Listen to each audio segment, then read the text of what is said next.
Hello दोस्तों, नमस्कार। आइए एक बार पुनः आप सभी का हमारे YouTube चैनल ओमनी देव पर स्वागत है। मित्रों, आज मैं आप सभी को बहुत ही लाजवाब टिप्स बताने वाला हूं दोस्तों, जिनमें आपको जो पहले मैं वीडियो अपलोड किया था उनमें से कुछ बता देना चाहता हूं। मित्रों, क्या है कि ICPM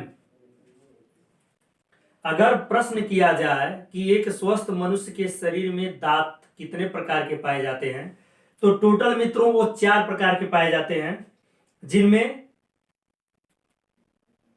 यहां पर देखिए दोस्तों, ICPM इंसिजर, कैनाइन, प्रीमोलर और मोलर, ये इंग्लिश नेम है दोस्तों। यहां पर क्रमानुसार किया गया है, आई के बाद सी के बाद पी के बाद यम।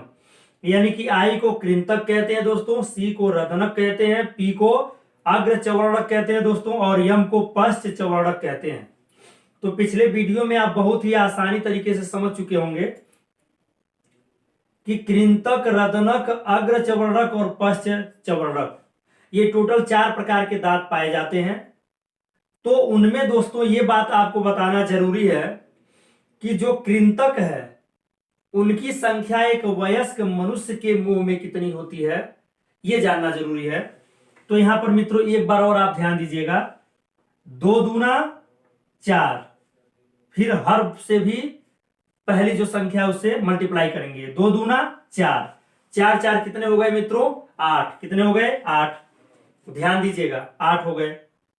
1 दुआई 2 और हर से भी 1 दुआई 2, 2 2 4, यानी कि 8 और 4 12। 2 दूना 4, 2 दूना 4, 4 4 8, 12 8 20, 3 दूना 6, 3 दूना 6, 6 6 12, 20 12 32। यानी कि एक स्वस्थ मनुष्य के शरीर में आई कृंतक जो है, कृंतक दोस्तों वो 2 दूना 4, 2 दूना 4 8 पाई जाती है। रत्नक 1 दुआई 2, 1 दुआई 2, यानी कि 2 2 4। रत्नक कितनी पाई जाती है? 4। यहां पर देखिए दोस्तों, तीसरे नंबर पे आता है अग्रचवर्णक, जिसको प्रीमोलर कहते हैं दोस्तों। तो यहां पर देखिए 2 दूना 4, 2 दूना 4, यानी कि 4 4 8। इसकी भी संख्या कितनी होती है दोस्तों? 8 होती है। ध्यान दे रहे हैं ना? बिल्कुल 8 होती है। यहां पर देखिए 3 दूना 6, 3 दूना 6, 6 6 12, यह टोटल कितने हो गए? 32। और 12 होता कौन है? ये होता है लास्ट वाला ICPM में यम होता है, पश्च चवर्णक होता है, जिसे मोलर कहते हैं। तो ये एक वयस्क मनुष्य के शरीर की दांतों की प्रकार है, या दांतों के बारे में जानकारी है। आइए, अब एक बच्चा जब वो वयस्क नहीं हुआ होता है तो उसकी बताई जा रही है। यहां पर इसका होता है कोड 2102 2102, यानी कि ये बीच में डिवाइड है, जिसको हम कहेंगे बटे भी बोल सकते हैं, अपान भी कह सकते हैं इंग्लिश में, या भागे भी कह सकते हैं। तो देखिए 2102 अपान 2102 इंटू 2 इज इक्वल 20। इसको देख लीजिए एक बार पुनः दोस्तों, 2 दूना 4, 2 दूना 4, 4 4 8, आई हो गया, यानी कि कृंतक हो गया। यहां पर देखिए 2 एक करने दो, 2 एक करने दो, दोनों को ऐड कर लीजिए, 4 हो गए। 4 क्या हो गए? रत्नक हो गए। 2 सुनाई सुन, 2 सुनाई सुन, यानी कि 0। 0 का मतलब जो पी वाला होता है अग्रचवर्णक, ये बच्चों में नहीं होता है। लास्ट पर चलिए, 2 दूना 4, 2 दूना 4, 4 4 कितने हो गए मित्रों? 8 हो गए। अब 8 क्या हो गए? आपके मोलर हो गए, जिसको हम दोस्तों कहेंगे पश्च चवर्णक। क्या कहेंगे दोस्तों? पश्च चवर्णक। तो मुझे उम्मीद है आप भली भांति समझ चुके होंगे दांतों के प्रकारों को। आइए दोस्तों, आज मैं आप सभी को बुखार, जिसे फीवर कहते हैं, के बारे में बताने वाला हूं। आज तो यार लॉकडाउन के दौरान ऐसा देखा गया है कि किसी को अगर ये हुआ है कि हाँ भाई इसको सर्दी या जुकाम हुआ है, तो लोग उससे कई गज की दूरी बना लेते थे, बाप रे बाप कहीं कोरोना ना हो जाए। तो ऐसी स्थिति थी लॉकडाउन में, और है भी। तो आपको मैं दोस्तों ये बताने वाला हूं कि इस लॉकडाउन में सबको ये तो पता ही चल चुका होगा कि 98.6 डिग्री फॉरेनहाइट में एक स्वस्थ मनुष्य के शरीर का ताप होना चाहिए नॉर्मल तरीके से। इतना तो सब लोग जान चुके थे, क्योंकि लॉकडाउन में इसकी अहम भूमिका थी भैया, क्योंकि माप तो लेना ही है।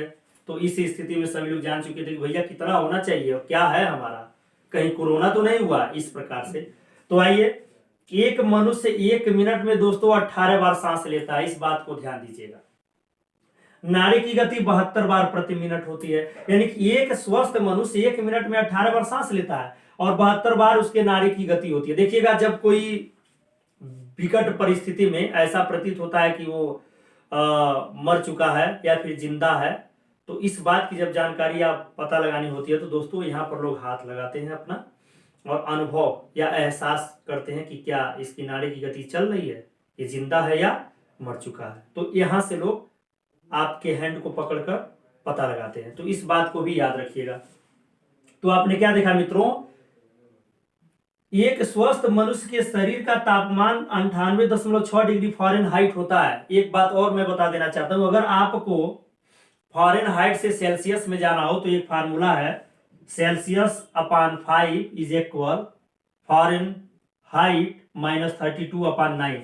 इसके द्वारा अगर आपको फ़ारेनहाइट पता है तो सेल्सियस में निकाल सकते हैं, अगर सेल्सियस पता है तो फ़ारेनहाइट में निकाल सकते हैं। ये फार्मूला है, इसको याद कर लीजिएगा। तो आइए मैं एक चीज आपको बताता हूं मित्रों, एक स्वस्थ मनुष्य के शरीर का तापमान सेल्सियस में 37 डिग्री सेल्सियस होता है। आप कभी भी देखते होंगे कि जब किसी को बुखार हो जाता है तो उसके सांस की गति मित्रों बढ़ जाती है। अगर वह 1 मिनट में 18 बार सांस लेता है तो इससे ज्यादा होने लगता है। अगर तापमान और बढ़ा तो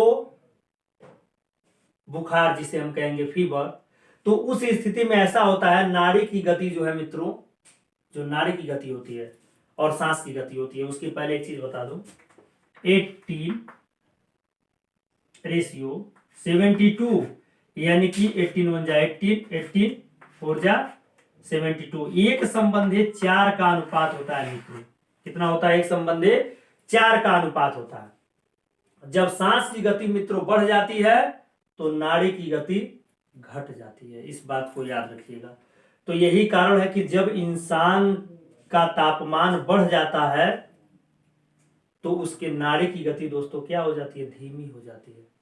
लोग इसीलिए अंदाजा लगाते हैं कि इसकी स्थिति क्या है और क्या हो रही है। तो मैं दोस्तों आज के इस क्लास में सेक्शन में बस इतना ही बताने वाला था कि तापमान क्या चीज है, एक स्वस्थ मनुष्य के शरीर का तापमान क्या होता है, और आईसीपीएम के बारे में आपको क्लियर करने वाला था।